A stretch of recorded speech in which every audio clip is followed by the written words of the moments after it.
Hey everyone, it's time to Nefus and chill. In this video, I'll be going over the nerf to the critical damage value, or rather, the capping of the critical damage value on your PvE or PvP builds, coming with update 32, otherwise known as the Deadlands DLC. I'm making this video because a lot of people are really confused or unaware of what the heck is going on with the critical damage cap. A lot of people are confusing the critical damage cap with critical ratings. So a lot of people have been asking me, well, does this mean I can't go above 60% or 70% critical rating? No. So to explain briefly the difference between critical damage and critical rating is your percent chance on whether you're going to actually do critical damage or not. Typically, most players in PvE endgame right now run anywhere between 75 to 80 some percent critical rating. But next patch are not nerfing that. They are nerfing critical damage. So right now we are running upwards, way upwards of 170% critical damage in terms of all the modifiers, whether it's from elemental catalyst, minor brittle, and so forth. I'll be talking about the values here and what it means for you as a player, or maybe you as a raid team in PvE and so forth. So let's go over the developer's note and the patch note changes to this actually before we head into that part. So critical damage and healing now has a hard cap of 125%. It doesn't say it here, but debuff modifiers such as elemental catalyst and minor brittle do apply into this number. Note that this value can go beyond 125%. But your critical strikes will not deal more than 125% damage or healing in total, so it is a hard cap. Currently, critical chance continues to remain the best stat in the game by a large margin in PvE due to no effective cap on the bonus, and a large array of sourcing of critical damage and healing amplifications. Which, mind you, they have been adding for the past few patches, so I'm not sure why they were surprised by this. Rather than nerfing the values of these sources across the board and hurting build choices that aren't overperforming, we've decided to add a ceiling to the effectiveness of critical potency to ensure the stat remains powerful, but doesn't continue experiencing power creep as we add more options to build for it in the future. This should have very low impact on unoptimized builds, while also raiding in groups who are coordinating many sources of these bonuses and producing extraordinary results of damage or healing. And I do agree with this. Instead of, again, nerfing critical rating or some other nonsense, they are effectively kind of scaling our damage back in terms of group play, especially in raids, a bit. It's not going to be a huge nerf. You're going to see a noticeable damage drop, but not... We're still going to be hitting like 110k, 100, maybe even close to 120k, depending on the specific outliers. So I wouldn't be too worried about this, guys. This is kind of more in effect on group play. And as you'll see here on the PTS right now, this is what it says on the critical damage tooltip. If you go to the advanced stats, the amount of additional damage your critical hits do. Critical hits do 50% increased damage and can be made more powerful with these additional bonuses up to a maximum of 125%. Now let's talk about the math and all that stuff. First, I want to give a big shout out to this player at Cyber on ESO from PC Europe for compiling or creating rather this critical damage bonus calculator. I really do appreciate it when people from the ESO community, not even just content creators, but also just regular players, do stuff like this to make it easier on the rest of us. So thank you to Cyber on ESO and many others like him or her. So ESO critical damage bonus calculator here. I will leave a link for this for those of you who are kind of interested in playing around with it in the YouTube comments or the description down below. So here it's basically just a list of our current critical damage modifiers we can utilize as players. And it's really important to identify all this because we do need a handy list here. But the absolute truth is our base critical damage bonus is 50%. That's for every player. It doesn't matter what kind of build. It doesn't matter if it's a, PvE or PvP build. You just start off with a base 50% critical damage bonus. Now, what happens right now, in PvE raids at least, is you can stack that 50% up to a much higher number than it is. So in organized play, you have things like Major Force. Let me just uncheck all this real quick. Excuse me. You have Major Force. Where does Major Force come from? It comes from... The biggest example is Aggressive Warhorn. So coordinated groups coordinate Warhorn rotations, and you add 16% more onto that 50%. You get 66%. And of course, actually every DPS in endgame range has a source of minor force, which is going to basically be about 8 or so percent more critical damage modifier for that already 66%. So you end up at around 90 or so percent critical damage bonus. With champion points, and a lot of people have forgotten about this, you have critical damage 10% that comes from fighting finesse, and backstabber from flanking a target 15%.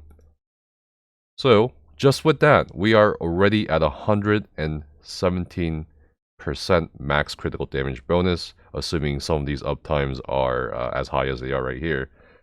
And of course, we haven't even started looking at things like the Templar Nightblade passive, like Nightblade has Hemorrhage, Templar has a crit damage bonus passive now as well, and each one gives 10%.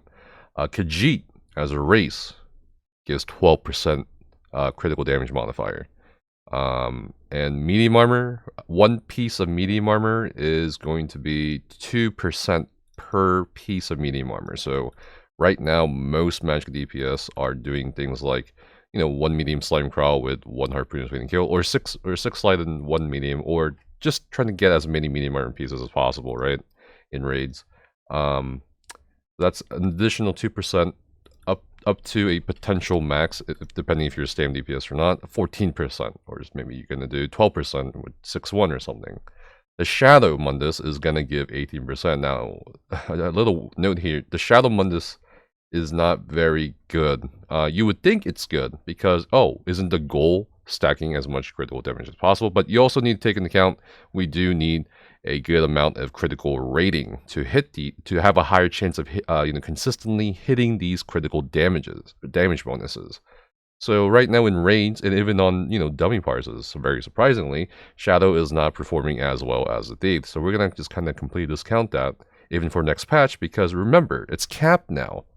It's 125%. It's not going to be as higher, or it's not going to be higher than 125%. Even if it's higher, it's useless unless one of these things fall off. Heavy weapons, two-hander axe, and of course, I think they forgot dual-wield axes here. But just account basically, the value of a two-handed axe is 7%, but a value of one-handed axe is 3.5%. So that's going to be an additional potential 7% damage modifier. You basically try to tally all these up, obviously going to be way over 170% already. And of course, the very popular best in slot mythic, even by a slight margin, is a Harpooner's Waiting Kill. And depending on the uptime as well, there's a lot of variables here, but typically you can do very close to max stacks, like 90+% of the time, depending on the fight. You can get another 9% or 9 to 10% or so. Soul Zon's Torment, that's kind of very specific. And I'm going to be talking about Malekith's Band of Brutality here shortly, because that's something more to talk about. And of course, most raids have a source of minor brittle, whether it comes from a support using double Frost Staves, or a Ice Staff DPS, which is not bad at all. And of course, we have Elemental Catalyst. I'm not sure what's, but whatever, we'll just go with it. It's 4% per affliction. So if you have a source of fire damage, shock damage, and frost damage, like Boneyard's frost damage, Blastbone's fire damage, or rather the Skull fire damage, and also Siphon's shock damage from a Necromancer, that's why you put the EC on the Necromancer, and you get 12% crit damage modifier. With most of these here, we are currently way above 170%. We're close about 200 or so percent, or a bit less depending on the things here, right? So we take Shadow away, we take the Axe away, and we end up at around, still way above 170%, 188% or so. Now this is really important here. This 188% will not matter next patch. meaning at 125% is your limit, and you can take away certain sources now. There's a lot of divergent subjects we can talk about in this video, and I'll try to keep it brief because not a lot of people like me rambling. So there's worries and valid concerns, actually, that Khajiit's not going to be as relevant or in terms of min-maxing. And there's like arguments for both sides here, as some other races, like High Elf, because when you take away certain things, right, Khajiit will reach the cap a lot easily and a lot faster than a High Elf. Now, some of you might be thinking, oh, well, that's kind of a good thing, isn't it? That kind of lets you spec into, again, the only logical pathway to more damage is spec into spell damage, correct? But even with a High Elf, you can get to the 125% crit damage cap very easily. And the concern with Khajiit is the 12% crit damage modifier, in conjunction with the fact that the alternative champion point slottables, apart from finding finesse, which you don't really need as a Khajiit, right? And backstabber is not that good, and is not as good as a High Elf. So there's valid concerns for that. But on the opposite side, it's also like, well, Khajiits do have a higher health, maybe a better sustain. I mean, there's a lot of variables here, but in terms of straight up just damage comparisons, yes, probably High Elf will edge Khajiit out by 1 to 2% or so in actual content. So there's that kind of thing to it. Most people won't really get bothered by it, but it is kind of, again, a valid concern that the Khajiit passive is still crit damage modifier. And there has been proposals to change it to 12% critical rating or something, or a bit less, but I think that would kind of make it too de facto of a race to DPS on. But it is currently still the de facto race to race on, so I don't know. And that's one of the divergent subjects you can talk about all day. And of course, we did see a relevant change in Nightblade. Grim Focus no longer gives a crit damage modifier. Instead, it just gives a flat damage modifier. So, but we still do have Hemorrhage, and of course the Templar passive 10%, so to take that into account. But the Templars are not as hard-hit as Nightblades, but I think right now it's kind of even. And of course, we also have to take into account STAM DPS, right? STAM DPS compositions raised, STAM meta is coming back or something, right? And of course, most people will have at least 5 or 6 pieces of medium armor. And that's also a valid concern where STAM DPS compositions will hit the crit damage cap a lot faster. So kind of to explain the reasoning or thought process behind why certain compositions or races or specs getting to the critical damage ceiling is not as good as not reaching there as easily is, for example, as one of my fellow class representatives may as well explain to me. For example, you have one person run EC, which increases everyone's crit damage by a certain percent, and that has the group reach the full potential of 125% without one set. So that leads to one person sacrificing maybe some of their crit chance by running that support set, which results in the rest of the group running, something else, instead of each and every person individually chasing the crit damage modifiers to make sure they're at the cap. And of course, this kind of plays into the whole magic DPS and stamina DPS rate compositions. So the big worries here are pretty in line with things like the alternative CP slottables. And, I think a lot of people will be wondering, well, why 125%? Because the value has also been hotly debated or kind of criticized by a lot of people too. So 125%. If it was 100% crit damage cap, that'd be way too low. That would just be way too low, and it'd be too easily reachable by a lot of people, and there would be like no point to organized coordination. The other side of the coin is, why not 150%? Well, if it's, as I showed earlier, 150%, that's not much of a nerf, is it? Not much of a power creep leash. So it had to be somewhere between 125 to 135, in my opinion. And looks like, the devs are going with 125. Again, there's a lot of divergent subjects here we can talk about, but again, I will not talk too much about that. Instead, I'll talk about what this means for you as a, regular old Joe, or, or just even a raider. There's a lot of things we can talk about here. And one of the things I do like about the critical damage cap is, besides some of the problems with it, is that for the first time in ESO's history, there are now multiple pathways to optimizing a group. What I mean by this is usually you maybe had one and a half kind of like realistic ways where you could like optimize a group composition.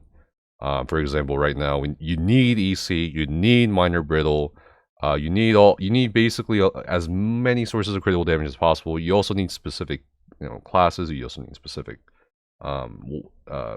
setups and so forth like that, or specific ultimates or skills to be ran by the group to fully optimize. But this is the first time I would say in ESO's history where, well, now we have way more than one option, right? So an example I can give here is, let's say Group A. What if they drop Major Force and they cover it with other things, right? They can horn instead every 30 seconds. Instead of having to horn for Major Force on cooldown. And that's a pretty, a lot of endgame players will, my endgame colleagues will maybe be disagreeing with me here, but this can be one of the barriers to like some groups trying to enter organized play. The organization of sets, the organization of skills, and how to go about it. Of course, like everyone will have their own different experiences, but this is pretty huge in my opinion. Like the option to drop Major Force or certain sources of critical damage is pretty interesting. I mean, it's pretty, I think it's in a way healthy. And I can give more examples here, just off the top of my head. And for example, like Group B, they could have like a stam composition. They could drop things like EC and minor brittle. Is stam composition's issue not, itemization issues? Like we have a lot of item sets to run right now. And for a mostly stam comp, I'm not talking about hybrid comps. For a stam, for a purely stam DPS comp, like who's gonna run the EC? Who's gonna run the double frost staves? There's a lot of juggling there to do with item sets. So again, the crit damage cap could make way for that. I'm not saying it will most definitely, but it definitely could. Again, another example for the third group example, for Group C. So individual specs, we talked about the drawbacks of that, but in all honesty, we should also kind of touch on this. Minor Force, assuming we have an adequate amount of crit damage up to the ceiling of the crit damage, what if DPS stopped running Minor Force in Channeled Acceleration, in Trap, in a set like Medusa? I mean, there's possibilities here that you could potentially consider, because you are getting enough crit damage from other sources. Yes. And another example, Group D, individual specs. So again, it's kind of like CP. This plays into CP more than skills or sets. So what if you don't need Fighting Finesse and Backstabber? What does that do? Well, obviously you can chase, things like Thaumaturge or maybe a spell damage champion point slottable, right? Even though they may not be as good as Fighting Finesse or Backstabber pre-update 32. But you can also chase damage mitigation slottables. Not a lot of people talk about this, but for prog groups and stuff like that, that could be helpful on the road to optimizing, or at least to learning to fight better. And again, we also have to think about, healing slottables too, because crit healing was, well, I don't think the crit healing has anything to do with this, but healing slottables for DPS, I mean, that's also another thing. But again, that's kind of a different subject. And maybe the last thing I'm going to talk about here is going to be Malakaz's Band of Brutality, which I said I would talk about. So, if assuming we have everything here, let's say we're also Khajiit, we also have maybe, let's say, just really easy example, we're the magical DPS, we have Harpooners. Let's add Malakaz's Band of Brutality. Now, this is a very interesting thought, and I know a lot of people are kind of obsessed with it, so I'll talk about it. So Malakaz's Band of Brutality, it's a mythic that, if you know, a lot of PvPers use.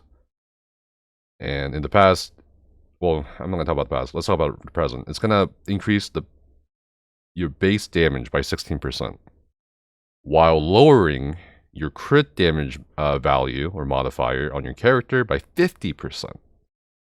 So another prevailing thought here, again, this is another divergent subject we're talking about, is why don't we wear Malakat's Band of Brutality on our DPS, right?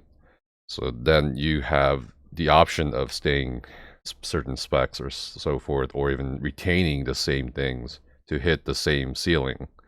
I think that's pretty interesting, but again, we'll see how this all turns out. I won't really talk anymore about it, but hopefully you guys kind of understand more about what's going on with next patch. Biggest takeaways from this video you should have: okay, critical damage bonus for my group or for myself, 125%.